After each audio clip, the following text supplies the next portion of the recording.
En nuestros estudios en Washington nos acompaña Héctor Chamis, profesor de estudios latinoamericanos de la Universidad de Georgetown, articulista del diario El País. Héctor, buena tarde, gracias por acompañarnos. Gracias a ustedes, Idania, un gusto estar contigo. Igual para nosotros tenerte siempre. Héctor, ¿por qué causó tanto escozor, tanta polémica quizás, todas estas reacciones, ese tuit de Michelle Bachelet?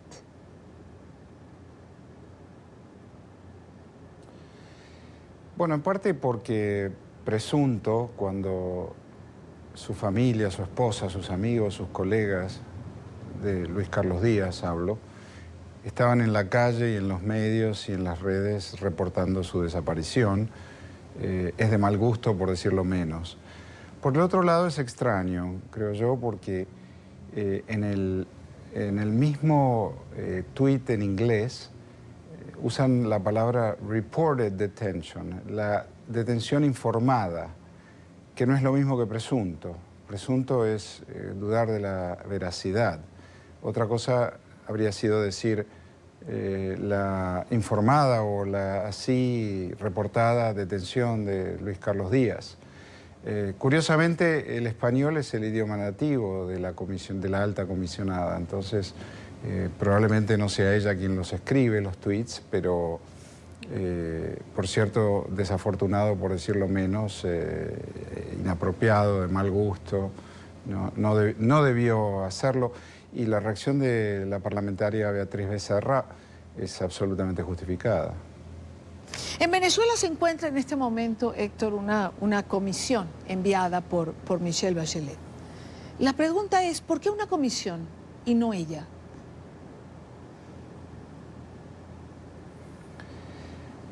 Bueno, porque probablemente ella no quiera ir a quemarse, a ser manchada por una situación que no ha sido suficientemente enérgica en denunciar y en rechazar. Eso está claro. Ha sido un proceso, de parte de ella, ha sido constantemente un proceso de eufemismos, de falsedades. La semana pasada dijo que la situación humanitaria estaba exacerbada por las sanciones. Las sanciones tienen semanas, apenas un mes o dos. La situación humanitaria, la crisis humanitaria de Venezuela está documentada desde hace 5 años al menos y por supuesto solo se agrava porque el régimen ni siquiera reconoce su existencia. Entonces envió una comisión, aparentemente esa comisión, un grupo de su oficina, aparentemente ese grupo se entrevistó con Juan Guaidó, no está claro de qué se habló.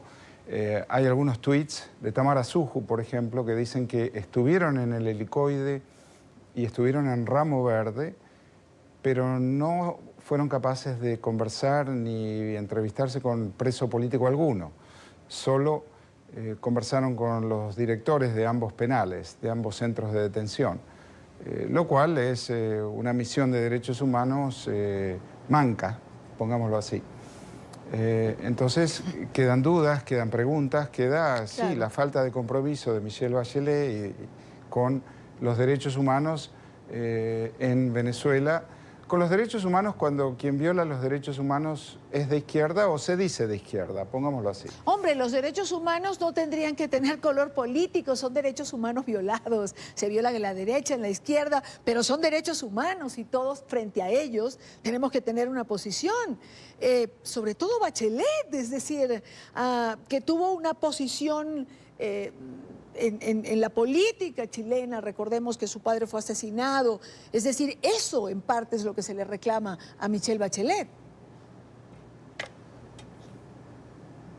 Absolutamente, pero aún siendo presidenta de Chile y en este lapso desde que dejó la presidencia y se transformó en alta comisionada, ha antepuesto su ideología a los derechos y a los principios. Así ha sido, es común.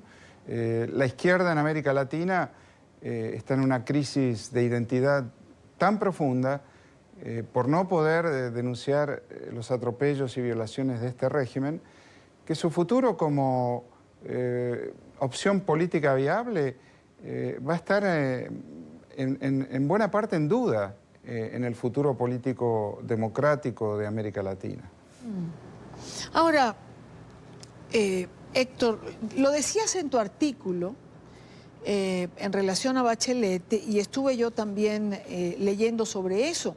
La oficina de la señora Bachelet, donde ella ahora está de alta comisionada, hizo una investigación y la publicó en junio de 2018.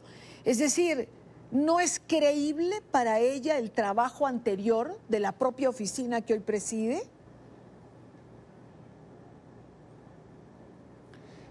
Exactamente, y ese es el punto central, yo diría, del argumento de mi nota, que es que esa misma oficina, con el alto comisionado anterior, Sí. Zeid Al-Hussein, publicó un informe devastador de la situación de derechos humanos y de la situación humanitaria, tanto en salud como en alimentación, en Venezuela. Un informe tan duro, tan devastador, de cualquier intento de apañar o de ocultar lo que está sucediendo en Venezuela por parte de quien sea, que en la presentación de ese informe ante los medios, el anterior comisionado dice que no existe ni la voluntad ni la capacidad del Estado en Venezuela de ofrecer justicia a sus ciudadanos y que por lo tanto hay suficiente evidencia que ameritan la intervención de la Corte Penal Internacional. Esto en relación a denuncias que ya se habían hecho. Y que esa oficina, entonces, está de acuerdo con que la Corte Penal intervenga, dada la no existencia de justicia en Venezuela. Ahora bien, Bachelet no puede empezar de cero. Si la misión que acaba de mandar o si su supuesta presencia la semana pasada se creía que ella misma iba a viajar a Caracas, pero de cualquier manera una misión de esa oficina en Venezuela no puede empezar de cero, porque ya sabemos que además empezar de cero como si no estuvieran documentados todos estos crímenes o como si esa propia oficina no hubiera llegado a algunas conclusiones verdaderamente importantes, es burlarse. En primer lugar, burlarse de los venezolanos, de las víctimas, de sus familiares, pero también burlarse de la comunidad internacional en su conjunto. Y empezar de cero, ignorando ese documento, es verdaderamente una falta a su obligación institucional, porque es esa oficina, las oficinas institucionales de Naciones Unidas o de quien sea, tienen continuidad, es lo mismo que un Estado. Cuando cambia el gobierno, no se desconoce todo lo actuado anteriormente, mucho menos en el contexto internacional. Ella tiene que llegar, tiene que ir, y esa misión debería estar en Caracas con ese informe en mano. Ese es el documento de trabajo, ese es el capital de trabajo que tiene la oficina de la alta comisionada en el caso de Venezuela y su crisis de derechos humanos. Se juega, mucha gente o muchos de los críticos de Bachelet dicen que se juega su credibilidad, que se juega su estatura política, que Venezuela es para ella, y perdonen el coloquialismo, pero como una papa caliente en la mano.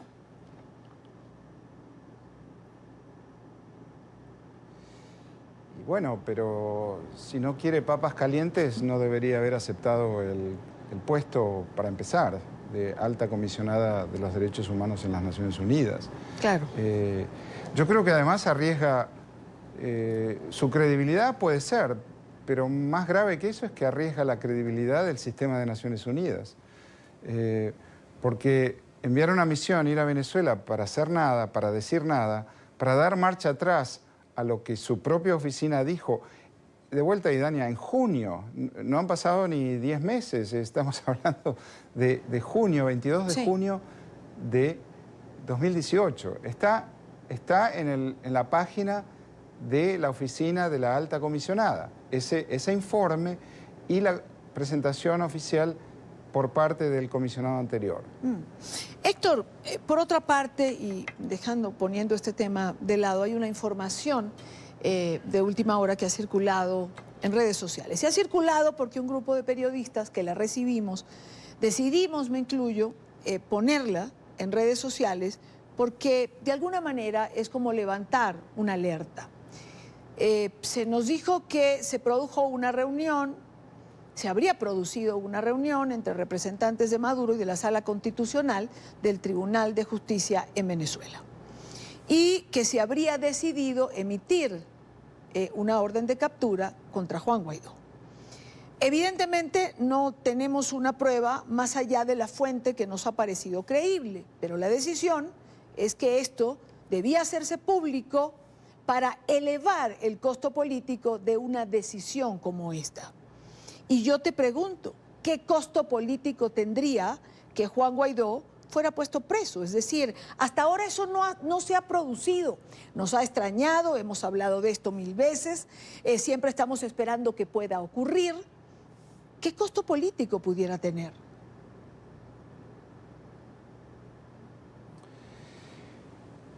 Muy alto, pero por el otro lado yo creo que este es un régimen desesperado y que comete irracionalidades de todo tipo. Hasta esta situación yo también recibí esa información esta tarde. Por lo pronto genera incertidumbre. Y este es un régimen, una dictadura, cuya moneda de cambio, una de las monedas de cambio es la incertidumbre, precisamente. La gente, Juan Guaidó mismo, sus allegados, sus familiares, los venezolanos estarán de aquí en más muy preocupados por eso. Y entonces la incertidumbre ata las manos de quien la sufre. Por el otro lado, la irracionalidad del régimen es patente en este momento. Hay algo que dijo la esposa de Luis Carlos Díaz que me impresionó, Naki Soto, que dijo que si esto le sucede a alguien conocido, con visibilidad como es Luis Carlos Díaz, ¿qué se espera en cuanto a violación de derechos de ciudadanos comunes? Y estaba pensando en ese empleado de la Corporación Eléctrica que ya fue detenido 2 veces y ahora está desaparecido por segunda vez, para citar un ejemplo. Y esto muestra la irracionalidad de este régimen, la falta de contacto con la realidad, de anunciar una conferencia de prensa en medio de esta tragedia y decir que no hay nada que informar, no hay nada que informar. Entonces, bueno, eso es lo que más me preocupa, porque, Héctor, había algo, te interrumpo porque había algo que informar, había que lanzar un mensaje a los colectivos, había que decir que había que darlo todo. Y de hecho ayer veíamos a los colectivos en la calle en la mayor parte de las ciudades de Venezuela. Correcto, correcto, y además existe la sospecha, y lo cual debe ser considerado seriamente, que una buena parte de los saqueos que están ocurriendo ahora en Venezuela son obra del régimen y de los colectivos precisamente, porque de esa manera la sociedad está en conflicto con la sociedad, en vez de estar en conflicto con el régimen usurpador. Es una maniobra clara de desorientación de la sociedad, de hacer que los ciudadanos y ciudadanas se enfrenten entre sí, en vez de enfrentarse con el régimen que los oprime. Ciertamente es así porque no hay forma de entender lo que ha pasado en determinadas regiones, como en Maracaibo, la capital del estado Zulia, donde el 80% aproximadamente del comercio fue saqueado. Dicen que parece tierra arrasada, absolutamente. Centros comerciales con 170 locales, de los cuales 150, por ejemplo, fueron saqueados.